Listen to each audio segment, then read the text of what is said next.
Josiah Kojo. I'm the National Government Affirmative Action Fund County Coordinator for Kisumu. I would like to take this opportunity to sincerely appreciate the kind of partnership that we are working with the National Taxpayers Association.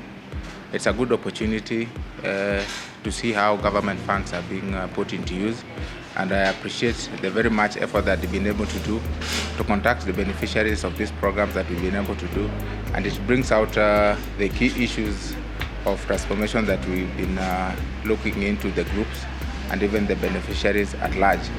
So in terms of, in a short preview, in terms of the project that we've been able to undertake since from 2018 up to now, we've been able to undertake projects from the youth setup, from the women setup, from the talent perspective setup, and even from women economic empowerment setup. So in terms of the youth setup, we've been able to do what we call the NGAAF program, whereby we intend to empower girls who didn't do well in their Form 4 education with some skills like plumbing, plant mechanics, electrical engineering, so that they use these skills to earn a living for themselves. So this program runs for 3 months for the girls, and we've been able to achieve it through 420 girls whom we've recruited from across the county in all of the 7 sub-counties, whereby in each and every sub-county we were getting 30 students, 30 beneficiaries per sub-county. This translates to almost like 5 students per ward, which makes the 420. Another project that we've been able to do with the youth is with the boda, whereby we were transforming them from being riders to owners. Through this program, we were able to put what we call the seed money for them, and then from there they can be able to borrow against this seed money and then be able to pay that money slowly through appointed financier. This project we've been able to do with we did it with 175 beneficiaries, whereby all these beneficiaries, they came from the 35 ward. That means 5 person per ward. Another project that we've been able to do with the youth, we've been able to facilitate or enroll them for what we call the driving licenses, especially for those boda riders who engage in the activity but do not have the driving licenses. So through this, we've been able to do it again across the county, whereby we were able to recruit boda riders who are not equipped with the driving license, and then equip them through training with identified partners who are the driving school. Another key project that we've been able to undertake is what we call the women economic empowerment. This one, we've been able to do it across the county, whereby we've done it in Nyakach, we've done it in Kisumu West, we've done it in Moroni, we've done it Seme, Nyando, Kisumu East, and even Kisumu Central. This one, we gave out what grants to the women groups, so that it can be able to uplift them in terms of the activities they do. Activities like table banking, activities like merry-go-round, and activities like revolving fund. So we were able to pump money into these groups and facilitate them for growth, so that they are able to use that money which we've been able to give them to expand their businesses. Another activity that we've been able to do is to be able to construct modern markets in places whereby women were facing challenges when they are trading their wares. We've been able to construct markets in Akado, that is in Sembe sub-county, Dunga market in Kisumu Central sub-county, and even Kisumu West in and even Obambo in Kisumu West sub-county. Currently, we are doing one in Ombei market in Moroni sub-county. What we intend to achieve with this is be able to give them that conducive environment for them to be able to sell their wares and be able to make maximum profit out of what they're doing. Remember, if there are challenges like weather, to do with rain or too much rain or too much sunshine, their wares get exhausted so much, and their value also depreciates. So through this, when we are able to avail such kind of facilities to them, they are able to transact more and even expand their trading hours.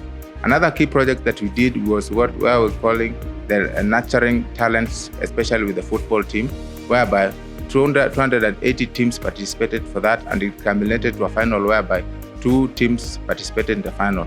The main aim of this program was to be able to nurture the youth, expose them to the various avenues where they'll be able to showcase their talent.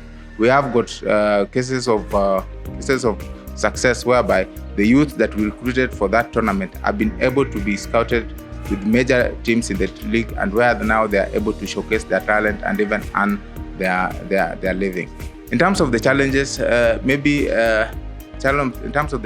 we'll talk about what is allocated against what is expected. When people see what we are able to do and vis-a-vis what we get, there's so much expectation from the people that we'll be able to do this, but we are not able to do that.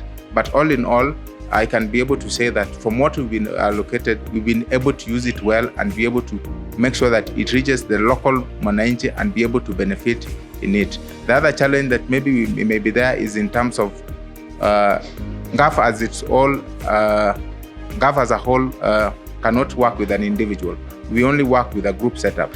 So we will find in most cases whereby if you engage a group and tell them this is what is needed, most of them do not have those qualifications, and therefore in one way or the other it limits them from getting access to those funds, and therefore in one way or the other the wider target may not be able to be achieved. And then the other cases that we may be able to have is in terms of challenges, we have challenges in terms of maybe contradicting information from unverified sources, whereby when we issue out applications or we issue out for calls for an application, we'll find that by the time the information gets the intended purpose or the intended person, maybe the information has been distorted in one way or the other, or even been hijacked in one way or the other. But so we try to minimize this by engaging the right people from the chiefs in the local baraza. We try to engage the local radio station. We conduct what we call the public participation forums, so that we invite all the supposed to be beneficiaries and tell them this is what we intend to do. We'd like to appreciate the partnership that the National Taxpayers Association has come up with NGAAF. This partnership aims to identify how the funds from the exchequer has been able to be used, and I'm happy as the person who is in charge of the fund. I'm happy to be able to meet those groups. They have come out in large numbers and have said that they are the beneficiaries. They benefited from this fund, and they are able to give testimonies on how the fund has been able to transform their lives. I think this is a good step, and in terms of maybe checking what the government gives out to the people, and if that's what actually the government gives out is received by the intended person.